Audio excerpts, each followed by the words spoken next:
I don't know what most white people in this country feel. I can only include what they feel from the state of their institutions. Now, this is the evidence. You want me to make an act of faith, risking myself, my wife, my woman, my sister, my children, on some idealism which you assure me exists in America, which I have never seen.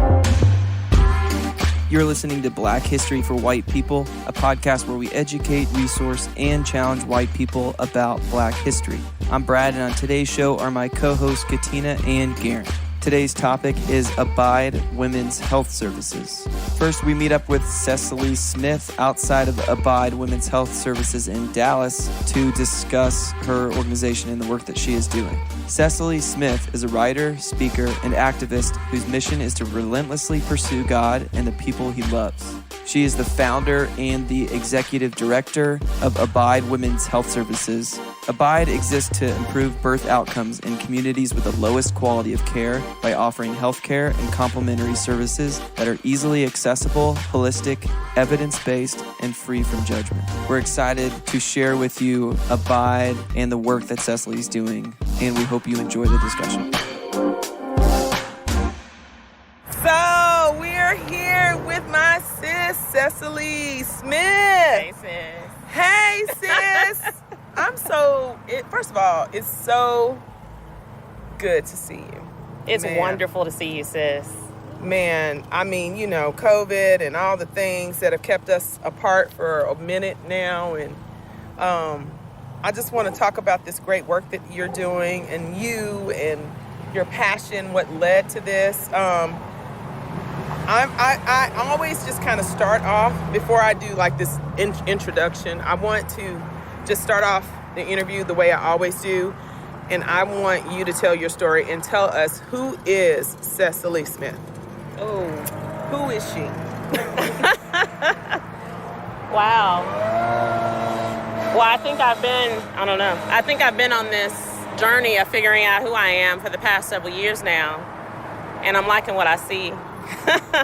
I'm a wife, I'm a mother, I'm a Black woman who's passionate about life.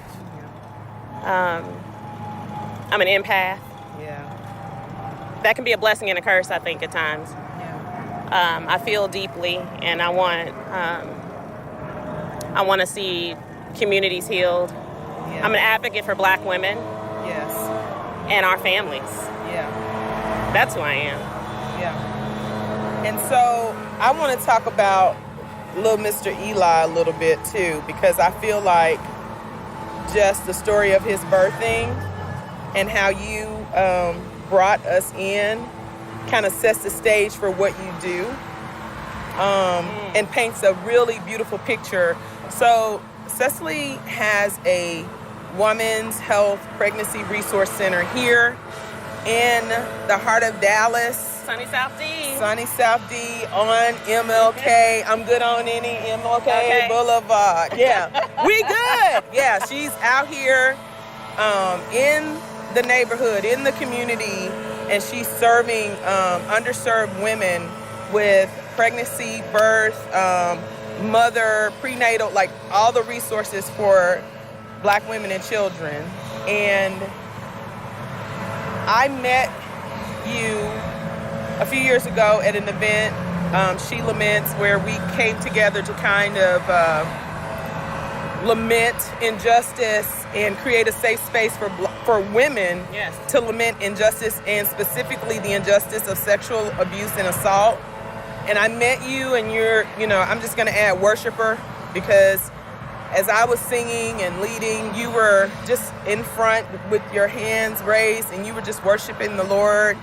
And it just blessed me tremendously. And then I think our next big encounter, where I just kind of, like, because we've seen each other and we've been in the same circles, but that was a big moment for me as far as, like, entering into the world of Cecily. But then also when we had the Sunday dinner.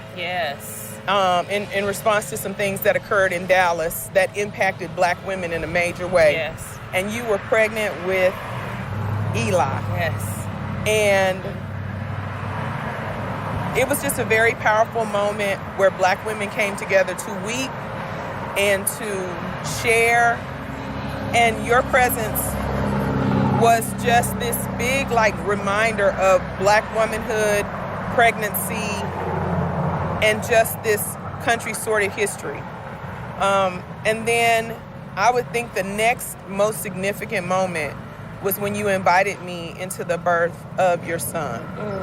And it was a natural birth, and many of us got to watch online and just kind of chime in on Marco Polo. We were on Marco Polo.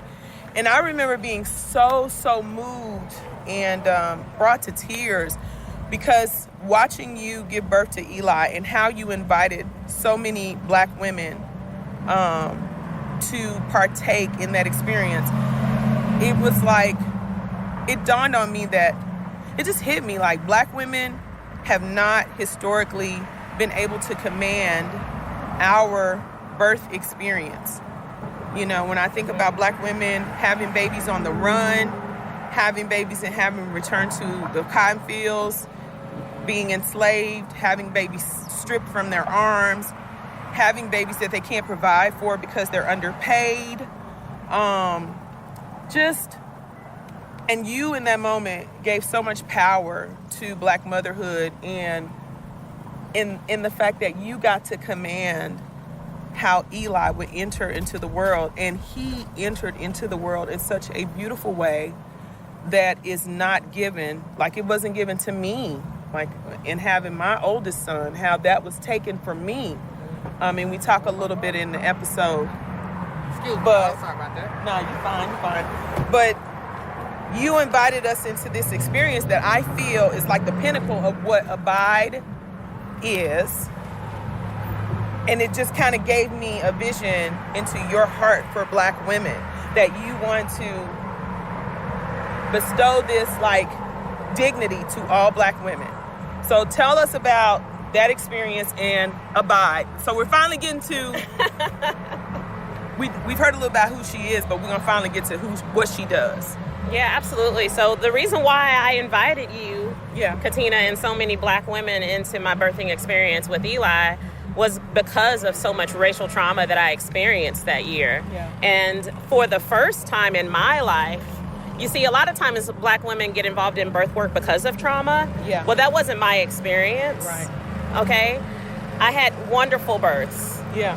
But for the first time during my 4th pregnancy, I was experiencing racial trauma. Yeah. And I was afraid for the first time to give birth. Yeah. And I knew that in order for me to have security, in order for me to experience healing, I needed to be surrounded by the energy, the spirit of Black women. Yeah. Yeah. And it was by far the best, most healing birth that I've ever experienced.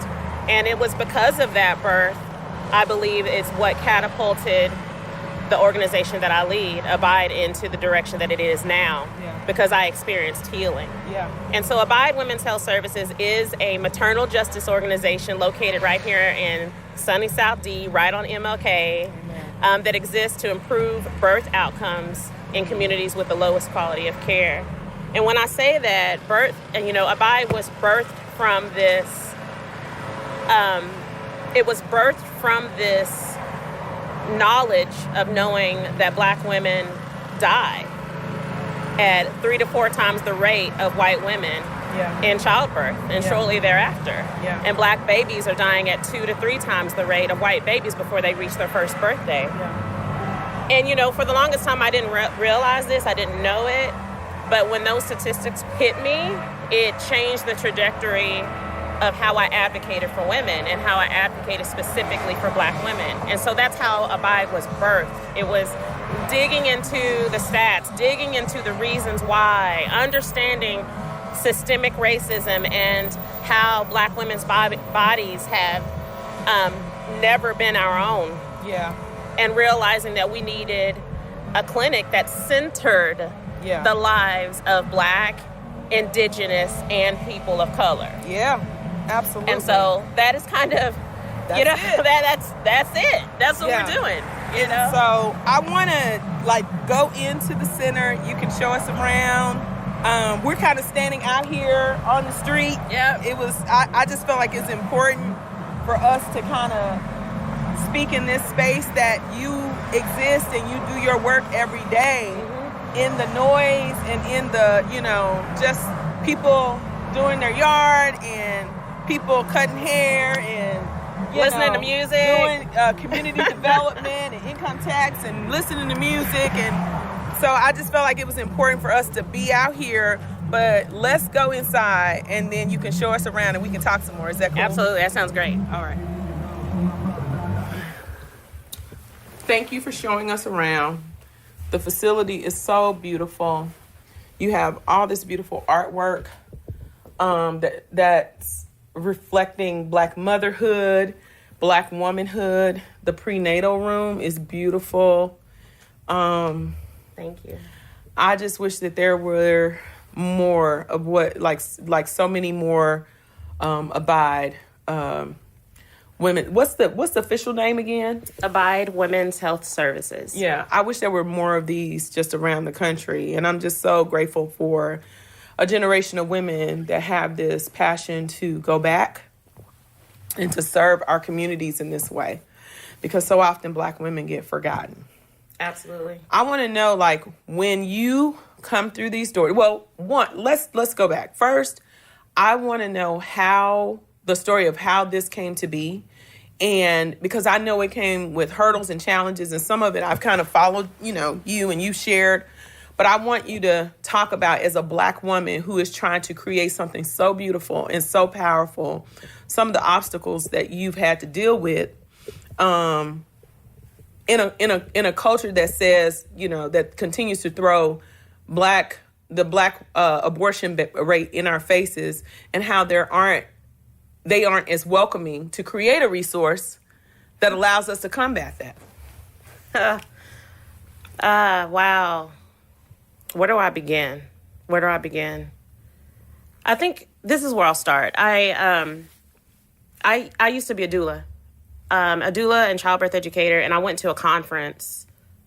Oh my goodness. When my daughter was 2 weeks old, I took her to a conference. Wow. Yeah. It was a birthing conference. And I heard from this phenomenal Black woman. She's a Black, British trained midwife that's been here for 30 years. Wow. Her name is Jenny Joseph. She's a grand midwife. We honor her. Wow. And it is in that moment where I learned of the statistics for the first time amongst Black women and Black babies.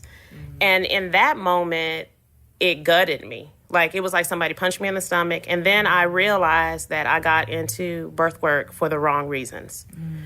I thought that I would be serving women, giving birth at home, it was just fun and wonderful and beautiful. But when I realized that my sisters are dying, our babies are dying, and the stats just keep rising, it's been steady for years, that's when I knew I needed to advocate for women differently. And so I have a history being involved in pro-life work and the pro-life movement. I do. I have a rich history of that.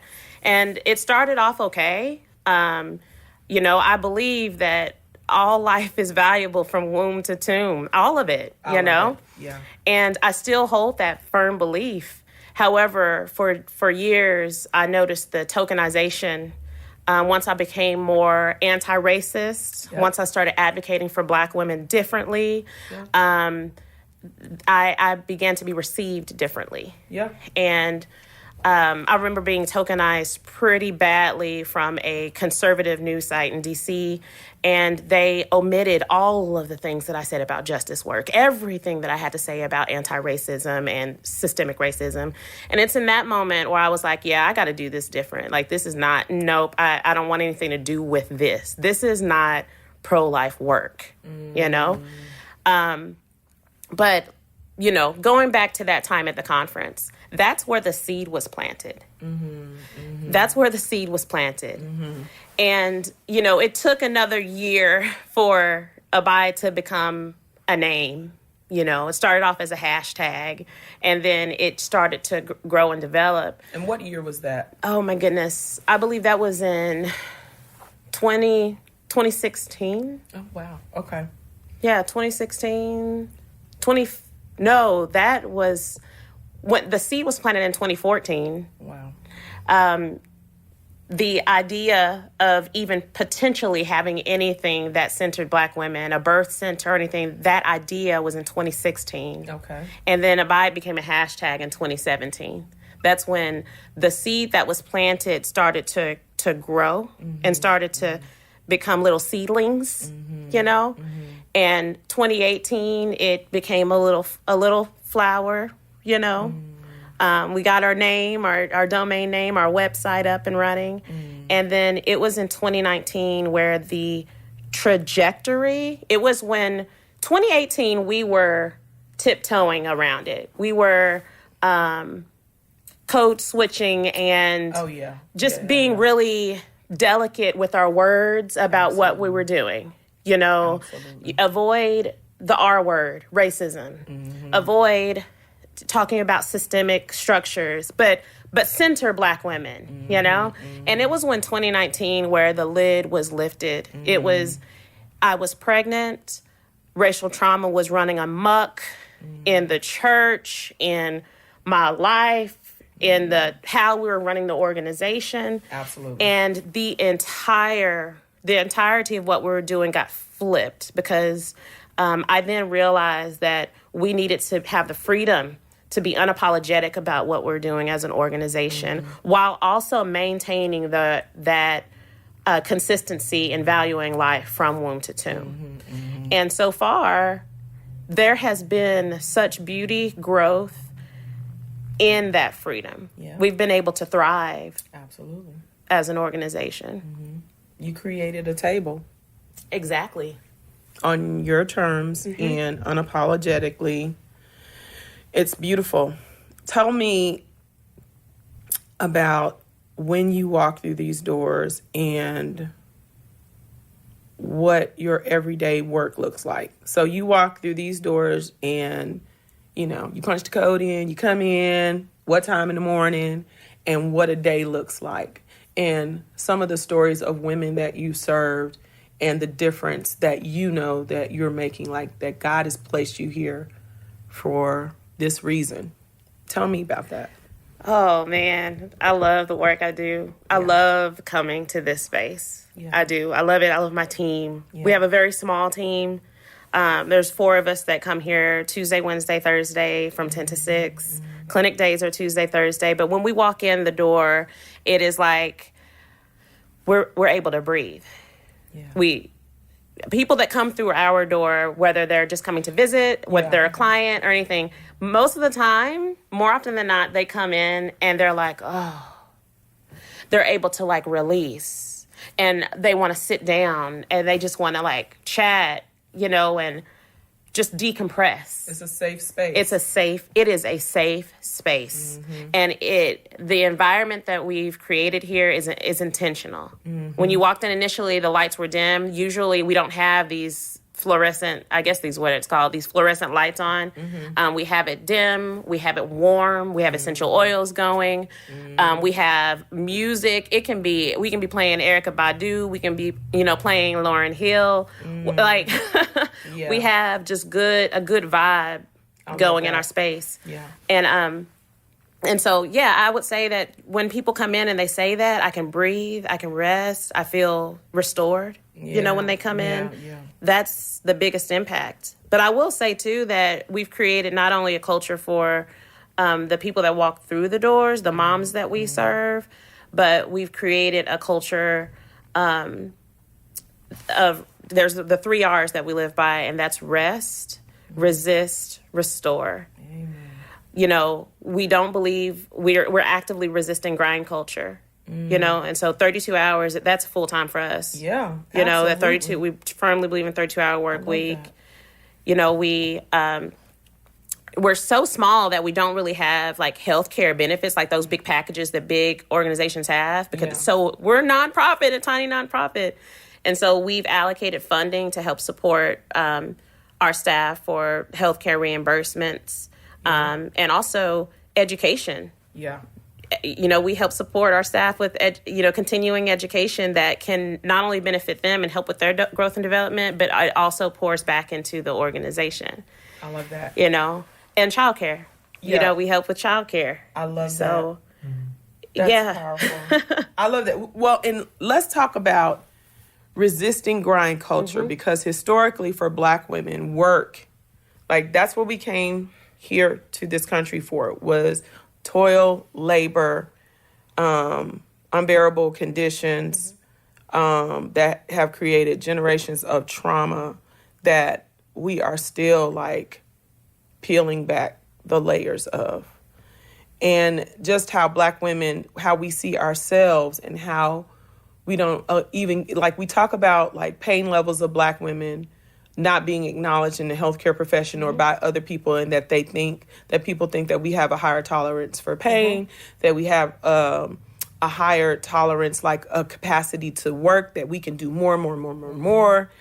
And all of that is rooted in enslavement and oppression. What does it look like where, because that's the thing, white women get to have fragility, they get to have rest, they get to be seen as fragile. And Black women, as Zora Neale Hurston put it so powerfully, we are the mules of society. What does it look like to even, for Black women that walk in here, and I can imagine the postpartum depression and just the anxiety of giving birth, and what does it look like to help Black women to reverse the mindset and the guilt and the shame? You are doing something that's so countercultural with 32 hours of work week, a 32-hour work week, as a mother with a husband and 4 children. And so, like, right off the bat, you're creating this culture. But what does it look like to mirror that for Black women that walk through, and even just kind of help them to reverse that mindset that has just kind of been dumped on us? Does that make sense? Yeah, I mean, it's been dumped on us, but it's also like in our DNA. Like it's the weathering, you know? It's in our DNA. Yeah. And so we have to like actively resist absolutely the culture that we've been ingrained to operate in. Absolutely. It's hard because it is countercultural. Absolutely. Oftentimes my team is like, wait, what? Like we're having to stop and say, okay, say no. Okay, you can go home. Don't work yourself. You're sick, stay home. Right. Absolutely. Unlimited sick days. I love that. We have unlimited sick days. Wow. I love that. It's no longer sacrificing your body for, at the end of the day, it's about valuing people over policy. Yes. And Dallas, historically, this city was built for business. It was built for business. It wasn't built for the thriving of people. It's a consumeristic, capitalistic city. Yeah.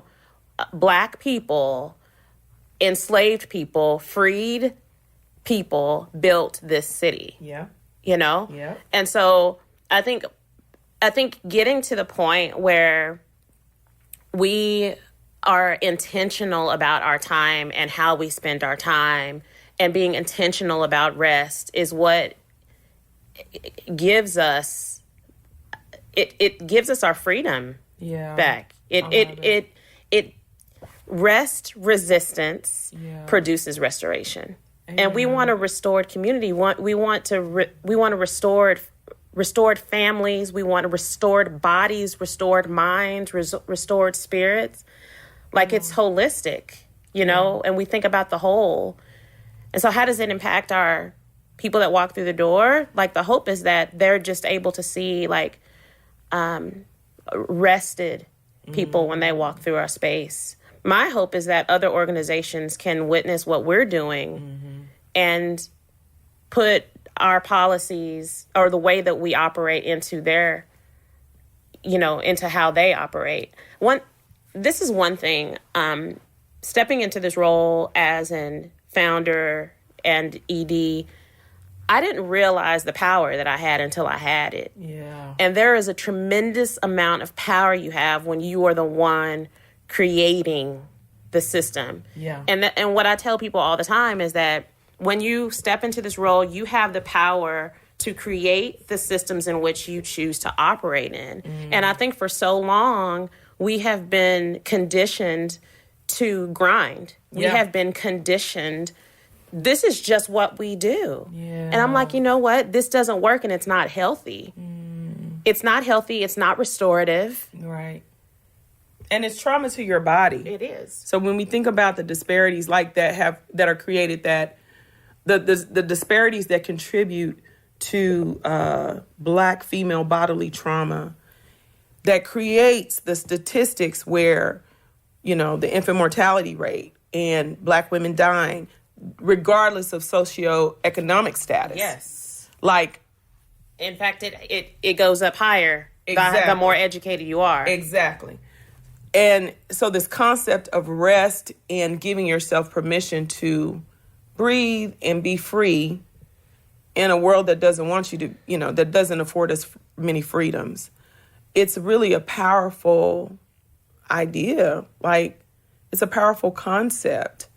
And to model that from, even with your workers, I think about how you're giving cheerfully and you're not doing it out of compulsion, or like you're making sure that your headspace, your mind is with a heart of service, and you're caring for yourself first to make sure that, you know, when people walk through the doors, they're not feeling your stress.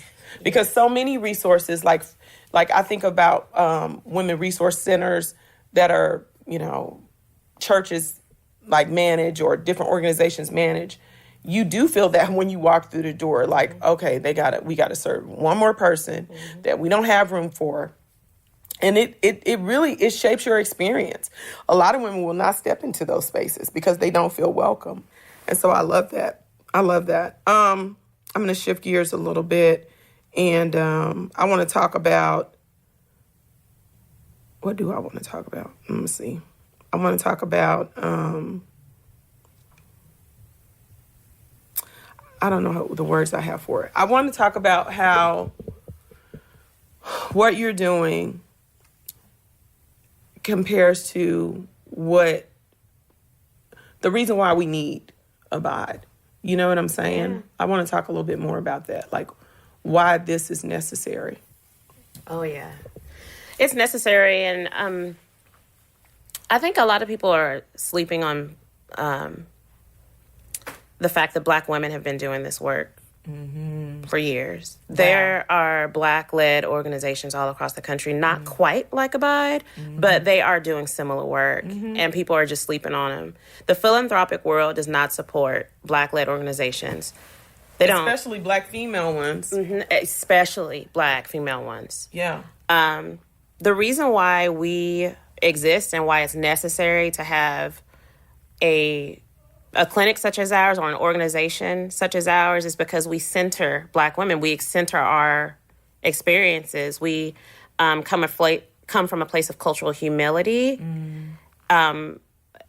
We address the real issues, which is racism in healthcare, biases in healthcare that kill Black women. You know, I've said this several times, and I'll say it again, that as long as whiteness is centered, Black women will continue to die. Yep. And so with Abide, since we center Black women's lived experiences, Black, Indigenous, and people of color, we center their experiences, it reduces that. It doesn't eliminate the disparities. Nothing will eliminate the disparities, but it does reduce it. Studies have shown that, people receive better care from practitioners who look like them. They're received well. They can relate. It's the relatability. Does it eliminate it? No, but it definitely improves it. Yeah. And so if we know this, then why aren't we doing it? Yeah. You know? Absolutely. And so, when I look around, when I go into any OB or any birth center or whatever, when I look around, I'm not seeing a bunch of images of Black women and Black babies and Black families and Latina and Latinx families and all that. I'm not seeing that. Yeah. And all of that influences how we are the perception that we receive when we walk into those spaces. Yeah. Like, am I centered? Do they really care about us? Yeah. You know? And so I think for so long we've been talking about these disparities. We've been talking about the issues. But I recognized here in South Dallas that we need to commit to action. Yeah. You know? Absolutely. Well, and it's interesting that you say Black people, because I've said that before. Black people, we've been tending to our tears this whole time. Yeah. It's just that the resources are often limited. And the way things are set up, they press so hard against us that a lot of times we crumble. I mean, beneath all the things. Mm-hmm. And it just made me think of my great-grandmother, who was a midwife before they decided. And midwifery in America came from Black women birthing enslaved women's babies, because no doctor cared to tend to us. And so amongst enslaved women, we were helping to birth the babies and became experts. Yep. My great-grandmother was a midwife, but then I'm sure you're familiar with the documentary where the white male doctors went to the South and they studied Black women midwives, uneducated, Black women midwives. And my great-grandmother, they call her the witch doctor because she was like the practitioner of the community. She had natural healing. She was Native American and Black. And so she did all the things.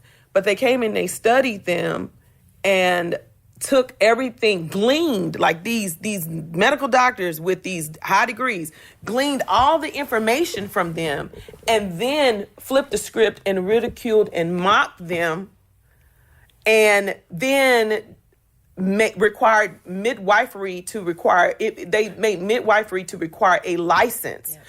So that excluded generations, like a whole slew of Black women who had been doing it oftentimes with no payment, just serving their community. And now you have to have a license to be a midwife. It's like, why did you need to go there to learn from them? If, it just ridiculous. Well, it's the history of pillaging. Exactly. And that's exactly. Midwifery today is completely appropriated. It is completely appropriated. Yes. Yeah. Birthing centers, a lot. Because that's what we did. That was. Because there was no hospital. Right. There was nowhere to go. You had, I feel that there's so much that's appropriated from the Black experience. Quilt making, essential oils and natural products, the barbecue, the whole Magnolia deal, it just, home goods. It's like, that's what we did because it wasn't nothing else to do. And now, just like marijuana, now everybody gets to make money off of it. Everybody gets to monetize it, but Black folks. Right. My great-grandmother was not rich. Mm-hmm. You know what I'm saying? There was no monetization for her for all these things that all these natural healing and midwifery and service. There was nothing. Nothing. And now I sit back and watch people buy this stuff in droves. Yeah. And further their culture's generational wealth while we continue to pay the cost. Yeah. And the cost is Black lives. Literally. It's literally Black lives. And, you say that, the grand midwives, they were catching all enslaved women's babies. They were catching everybody's babies. Exactly. They were catching everyone's babies. Birthing white babies. Yes. Yes, absolutely. Yes. And, and Black women were nursing white babies. Yes. At the expense of their own children. Yes. Yes. And so there's so much. I don't know if everyone knows this, but today, in midwifery, only 2% of midwives are Black. When it was completely swapped. We were the originators. Yeah, we were the midwives, and only 2%. And there are so many barriers that exist today that prevent Black women from becoming Absolutely. midwives. It's insane, the barriers. Yeah. And then when it comes to birth centers, only 5%, this is based from the research done by Birth Center Equity, but only 5% of birth centers are owned and operated by Black, Indigenous, and people of color. Only 5%. Wow. So there's like over 300 birth centers across the country and only 5%. And it's become like this whole like industry. Oh, yes. That everyone can, we're having our baby at a birthing center. Right. It's like, oh yeah? Yeah. Like, you know? Right. It's just crazy. Back then, like you were saying, like there were actual campaigns with pictures of, granny midwives, Black midwives saying, do you want this person to help you with your baby? Right. They were trying to vilify our ancestors that were doing pulling this. the resources, After learning, yes. And then they absolutely. medicalized it and they sent it into the hospital. And but made right it now, big industry. big industry. Yeah. Full of racist practices. Absolutely. Absolutely. And then the schools that were prerequisites for the certifications didn't accept Black people. Yep. So there's no way for these Black midwives who had all this experience to even go through the process because of the racist barriers that were there. Yes. Absolutely. And that's why to this day, we just recently lost one of our grand midwives. She's the only Black midwife in Houston. We just lost her a few days ago. Wow. And that's why the Black birth world, we grieve, we mourn when we lose our grands, those that have been practicing midwifery for so long and who we were dependent upon to like learn this craft, to pass on from generation to generation. And so right now, the disparities that exist amongst midwifery, we have tons of Black students that don't have very many Black preceptors. And then when they walk into these spaces with white women teaching them how to become midwives, they're exposed to traumatic experiences. Absolutely. And so it's just like trauma on top of trauma on top of trauma. Yes. While we're also trying to heal ourselves. Absolutely. Like it's just it's a constant struggle. It's powerful. Yeah. But then just getting into a little bit of the effects of that from just some stuff that I've kind of read or learned as I'm trying to process health disparities and where they come from and the significance of them is that if the Black community doesn't have Black practitioners, then there's kind of two sides to the problems that causes. Is that for patients, they are oftentimes slower to get the help that they need because they have experienced the trauma of racism from the healthcare system. And so then they're, like for cancer, for instance, most Black patients will be diagnosed later. And studies have shown that Black and white patients who receive the same treatment at the same point with cancer will have the same outcomes. But Black patients are generally diagnosed later. And part of that is because their own hesitance of going to white doctors who are oftentimes dismissive of them. And then on the practitioner side, the white doctors oftentimes, just because they're from a different kind of cultural background, even if they're not deliberately racist, they'll still be just less comfortable in the conversation, which will cause them to oftentimes just meet with Black patients less long. Like studies have found that white doctors, if they're not from the same cultural background, just in any kind of doctor-patient relationship, they're less likely to engage in further conversation that oftentimes can help inform the diagnosis or can help inform the relationship. It can build more trust so that the Black patient feels comfortable to continue coming. And so it causes this breakdown that will it widens the disparities that we see between Black and white patients. Absolutely. And the distrust amongst Black people and white doctors is legitimate. Absolutely. When we had federally sanctioned discrimination, federally sanctioned experimentation on Black bodies, and I mean, even now with forced sterilizations in prisons in California, like this stuff is happening right now. You know, historically speaking, you know, black women were used as black women were bred, you know? And so that's forced childbirth. That's what that really was. It was forced childbirth. And then black women weren't even able to really raise their own children. Black families were stripped apart in that, you know? Yeah. And so we have this history of experimentation and using the black body for political power and gain and economic. It honestly, the black body is what built the economics in this country. Yeah. You know? And so all of that you said is true and it contributes to it. I was just the other day, it's just slightly related. I mean, it's not directly, but it is. But there's media bias. We're all influenced by biases. We all are. Absolutely. Racism hurts everybody. Absolutely.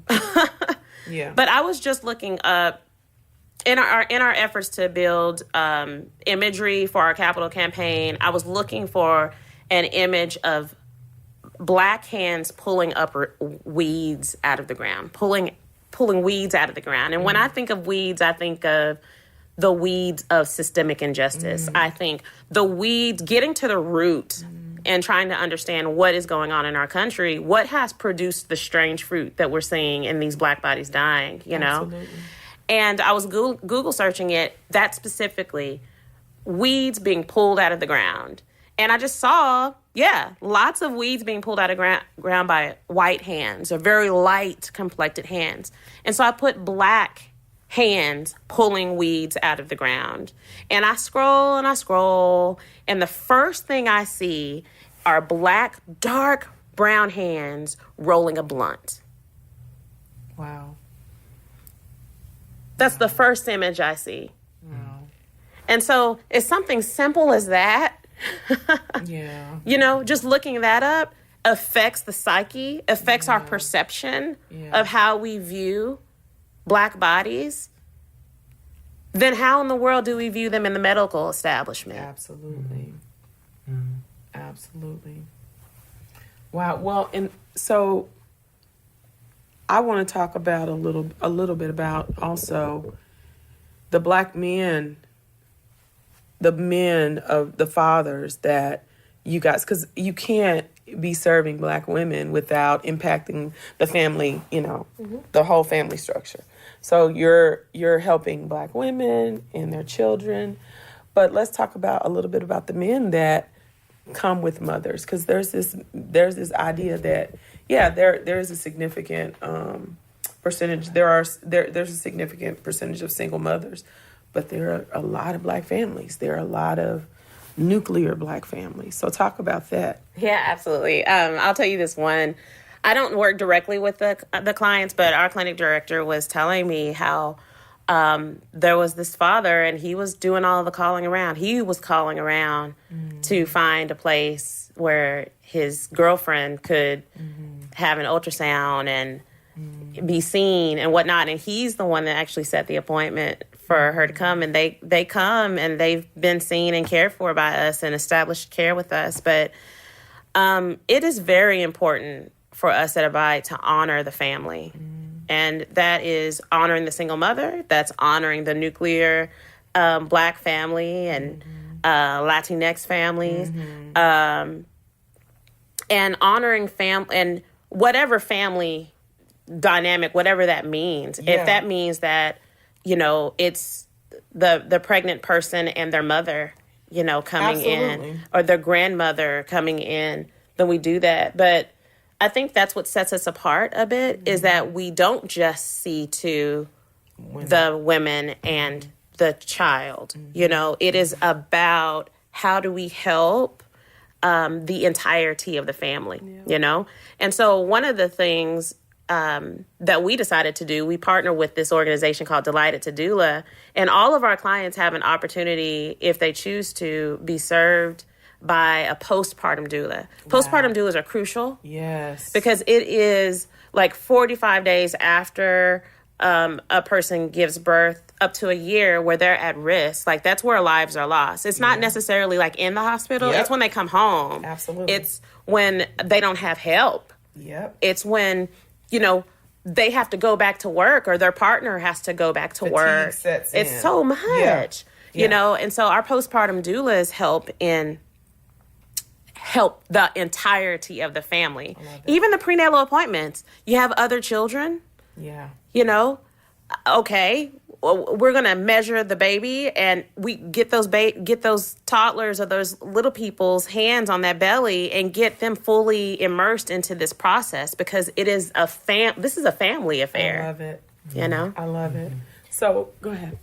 So we always ask, what would you say so we have this audience of, say, like 15,000 white people who are listening, a largely sympathetic audience. What would you say to them? Like, what is their part in this? How can they support the work that you're doing? Yes. What would your kind of message be to the largely white audience or the white part of the audience that's listening? Absolutely. So, what can you do? What can you do to move forward to help support Abide and the work that we're doing here? I would say that supporting us financially. Like, number one, oftentimes people want to come and provide their resources, but we're doing the work. We have staff, but we are a nonprofit organization that is dependent upon individual donations, recurring donors, those who want to see us expand our services and, provide the necessary resources to the community of South Dallas. And right now we are an easy access clinic, but we are in the process of becoming an accredited easy access clinic with the JJ Way, the first in Texas. And then we're on the cusp of launching our capital campaign on Mother's Day to purchase land, a home for our birth center. It's a natural progression to provide the ease of access to care here. We act as sort of a triage for families in need of care. All of our services are free. It's a donation-based clinic, and that's part of our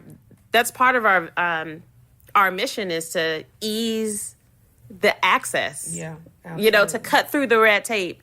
If you're undocumented, if you are in between health insurance, if you have no insurance, if you have no money, and even if you do have all the money in the world, we want our client base to know that they're coming here and they're getting culturally relevant care, culturally sensitive care, that it's safe. And so in order for us to continue this work, we need individual donors. We need people to give, whether that's $5 to $50, $500 a month, so that we can keep this going. Our capital campaign, like I said, it's launching on Mother's Day, and we have a goal of raising $1 million. I believe we will raise $1 million in a year so that we can purchase not only a birthing center, but it's Abide Birth and Collective Care Center.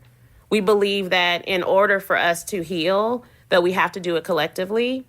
And the vision is for us to have 4 birthing suites, which will be named after 4 Black women that people haven't really heard of. That's part of us restoring our history. And we will have on-site student housing to help with the cost of those that are pursuing midwifery so that they don't have to worry about overhead, so that they can pursue their studies to become a midwife and to commit to lowering these death rates.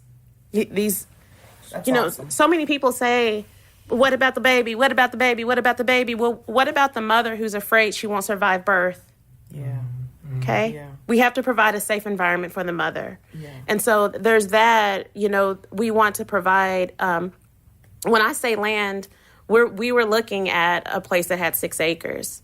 And we want to have cottages eventually on the land where people can seek restoration after they have a baby and stay for a few days and be helped by a postpartum doula and to actually recover instead of immediately having to go home, to what may be a not so safe environment or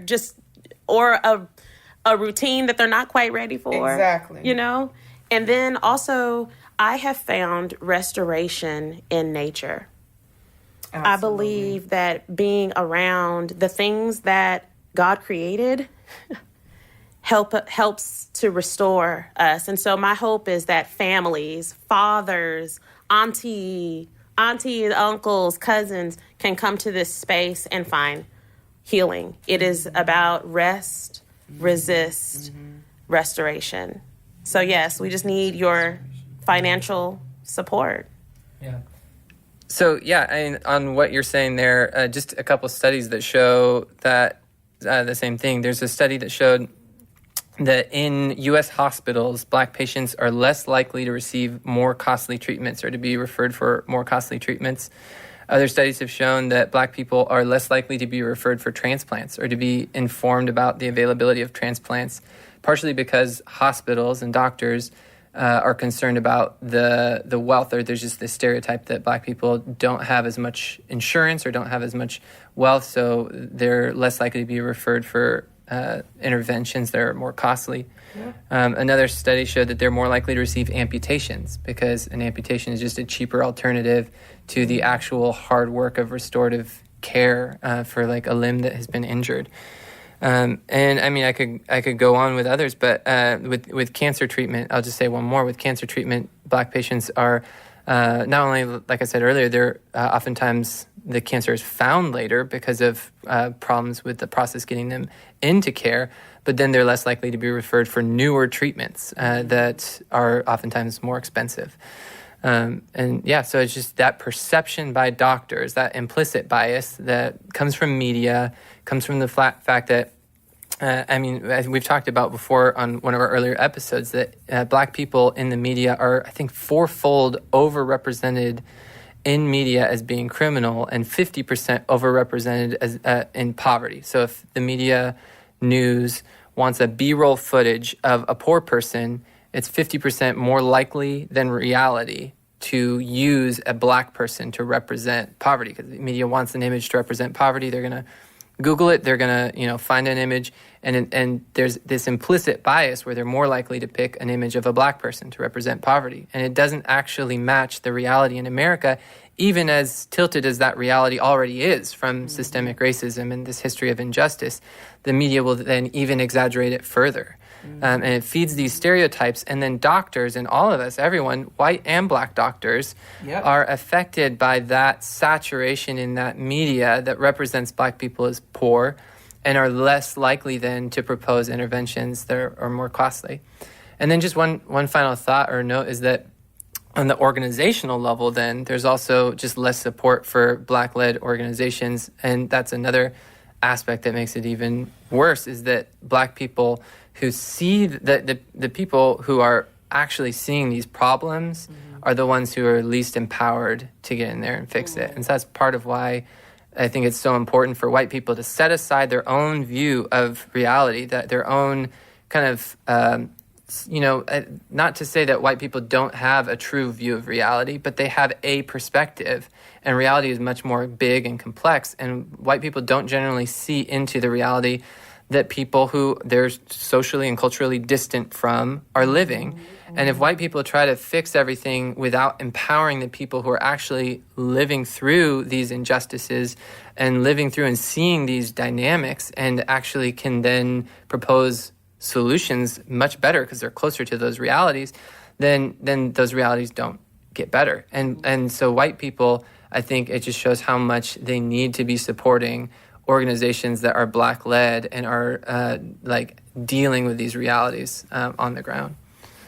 So we, as a podcast, we have more than 50 patrons who support us, and every 10 episodes, we pull that money together and give it to a Black-led cause or organization. So we've talked and want to make you and Abide the next cause that we support with that money. So we also just want to invite our audience, as you guys are listening and processing all this, to even, whether you're a patron or not, to even, we're going to put in the show notes a link to Abide so that you can find out more and consider giving and supporting the capital campaign that you guys are doing. Thank you so much. This really means, it means the world to me. Yeah. It really does. It means the world to us. What you're doing is just so valuable. And Yeah, it's otherworldly, unfortunately. But I'm so blessed to just even hear this story, because the word that just stands out is redemption. There's just a redemption of like us owning our process and being able to enjoy pregnancy in a way that's not afforded to us, and enjoy motherhood in the way sometimes it's not afforded, or postpartum,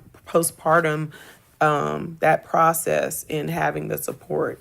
And just kind of, even as I imagine the cottages, I mean, I think about slave cabins and just the brutal ways in which like Black women had become to, it's almost like pregnancy and childbirth was a curse in a way.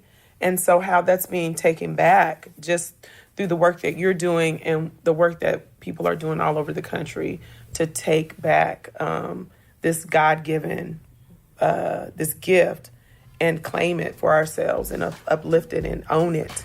So we are so grateful to be able to interview you and come and visit and just be in this space. And we just pray God's blessings upon you and Abide.